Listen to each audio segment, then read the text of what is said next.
Yes. Yes. Yes.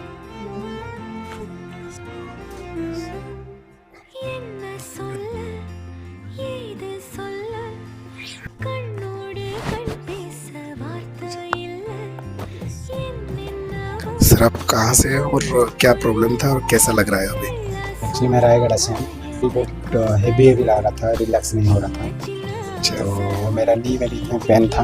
अच्छा तो अभी इधर आने के बाद आपने जो ट्रीटमेंट दिया उसमें मुझे बहुत रिलैक्स फील हो रहा है। अच्छा बॉडी थोड़ा हल्का लग रहा है, रिफ्रेश लग रहा है। रिफ्रेश लगा। बहुत सारे लोग को ऐसा पेन हो रहा है यूथ एज में भी।